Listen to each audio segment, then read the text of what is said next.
The moment I looked across the ballroom and saw my wife standing alone on the dance floor, tears gathering in her eyes, I knew something had broken between us.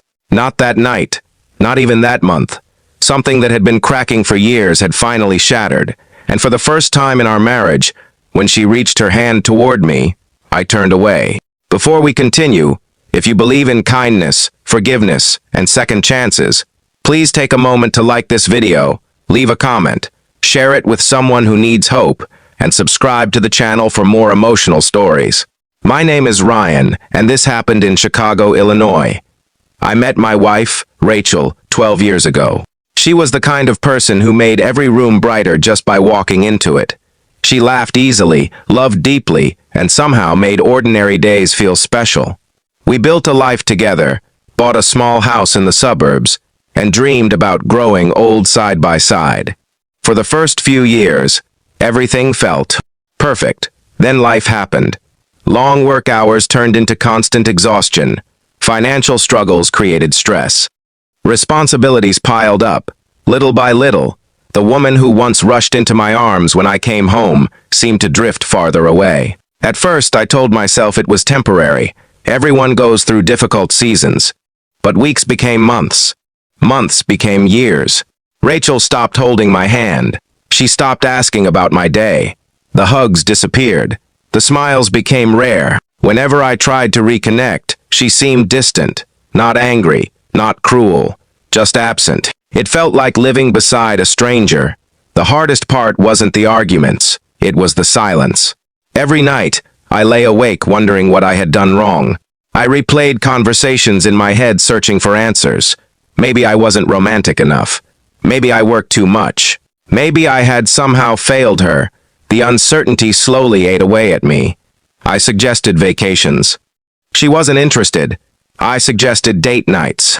She always seemed busy. I suggested counseling. She said everything was fine. But everything clearly wasn't fine. As the years passed, loneliness settled into our home like a permanent guest. I stayed because I loved her. I stayed because I remembered who we used to be. I stayed because I hoped someday she would come back to me. Then came the charity gala. It was a formal event hosted by her company in downtown Chicago. Hundreds of people filled a luxury hotel ballroom, illuminated by crystal chandeliers. Elegant music drifted through the air, while couples laughed and danced beneath golden lights. Rachel looked stunning that evening. For a brief moment, seeing her dressed in a dark blue gown reminded me of the woman I had fallen in love with. I wanted that night to be different. I wanted one evening where we could feel like us again. But throughout the event, she barely spoke to me. She chatted with coworkers. She smiled for photographs.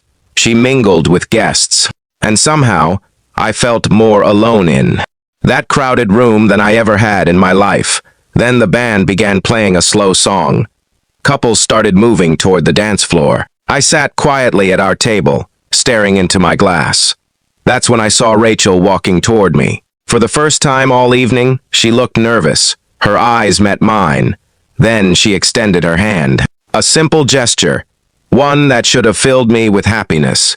Instead, years of hurt flooded through my chest.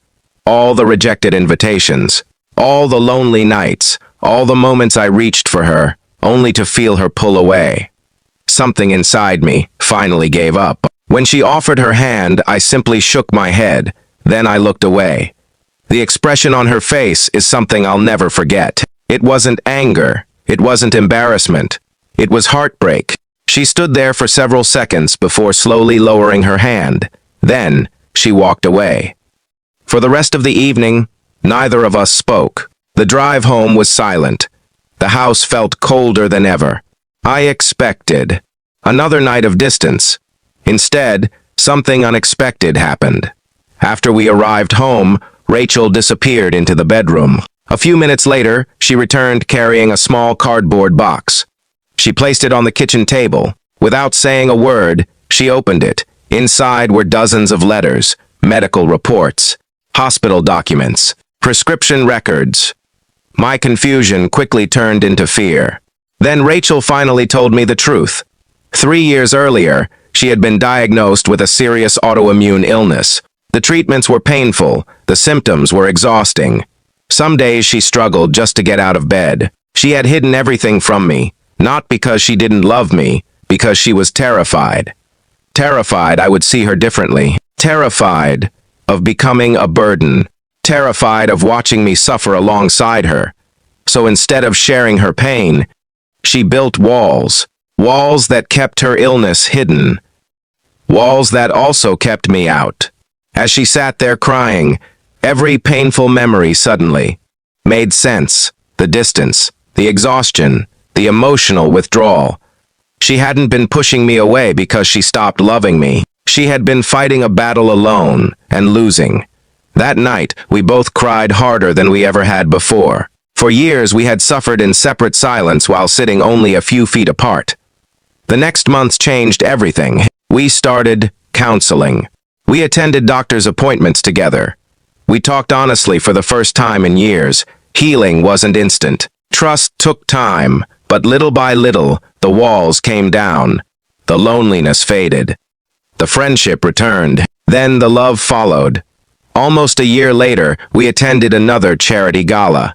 Same city, different ballroom. Different version of us. When the band began playing a slow song, Rachel looked at me and smiled. This time I didn't wait.